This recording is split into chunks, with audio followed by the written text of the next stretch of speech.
I'm on my way back on a rainy, miserable Monday to the shop. I just picked up a catalytic converter for a job from Saturday that the customer agreed to do majority of the repairs. And then this video is talking about engine oil. You can buy engine oil like you can buy ice cream today. There's many different flavors. One is different than the other. They all have different additives. But what's best for you? Here's my opinion. Depending on the engine, right? That I would say almost any engine oil of winter and viscosity, within reason, depending on where you live, is good in any brand as long as you change it every 3,000 miles. So you hear me? I'm just going to say this truck here, I don't even know what it calls for. We put 530 synthetic blend in it. I don't even think in 97 that this truck called for 530 synthetic blend, nor do I even care.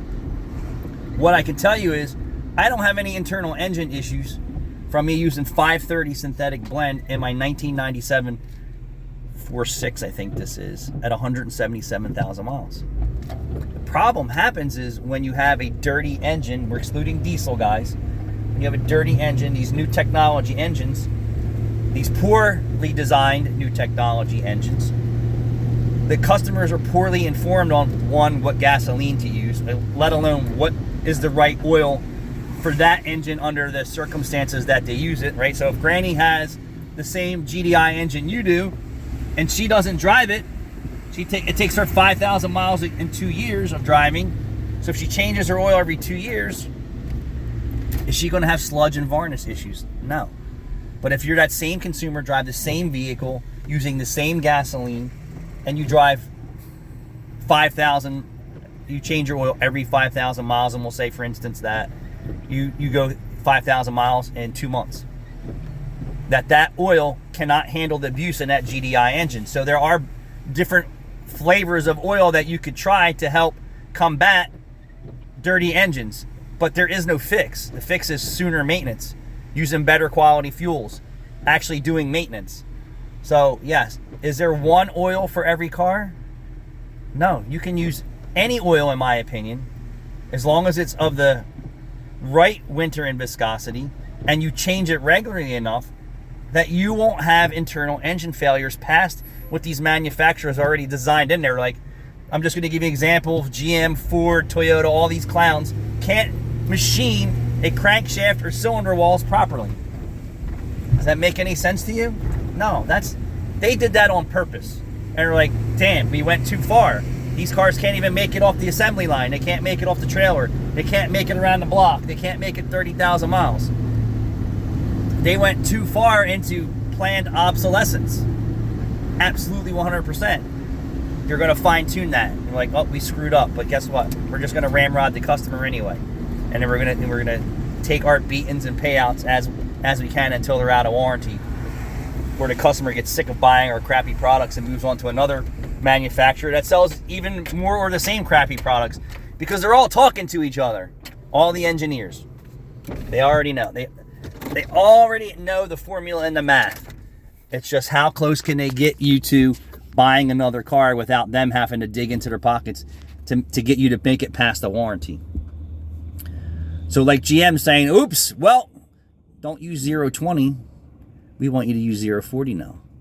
It's my opinion already that 040, no matter what the brand is good for your vehicle, provided it doesn't already have internal mechanical failures and faults, that you should be okay. But any oil will do, depending on the engine that you have. And then you have to test it, right? You don't have to actually send it to a lab. It's pretty simple. Pull the dipstick out and take a look at it and say, damn, this oil's black. I know it wasn't black when it ran in. Bing, light went off. This oil can't do its job anymore. It's past its limits. Or, hey, it's really still clean just like when I put it in there, but it's starting to smell like fuel dilution. All right, do I keep pushing it? Maybe customers will, maybe they won't, you know? But when you start pushing things that you don't know anything about, that's when you run into problems. So it's pretty simple for everyone out there. I challenge you this. If your engine's not a pig slop style already, and what I mean by that is if you pull your oil cap off and it's milky and sludgy, you stick your fingers in there and it comes out like chocolate peanut butter, you're already in the trouble zone. Your car's already burning 2 quarts of oil a week. You've already destroyed that engine, or the prior owner's already destroyed that engine. So take a new vehicle, not new to you, but a new vehicle, and check the oil as soon as you buy it. Okay? 0 mileage, 100 miles. It's still clean. And 1,000 miles, check it again. And another 1,000 miles, check it again. And then at 3,000 miles, check it again. Now, depending on the engine, how dirty it is, and how cheap of the fuel you're using, will tell you what the health is, right? That's the blood in the engine. What's going on? Is it already black? Does it smell like too much fuel? If it's already black, that means it can't hold any more carbon in suspension. Black. It's only going to start to get sludgy, sticky, and grimy inside your engine after that. If it's black and it smells like fuel, it's even worse because it's breaking down all that stuff and it's evaporating the oil away faster and faster and faster. Today's engines are not designed to last unless you maintenance them sooner than later.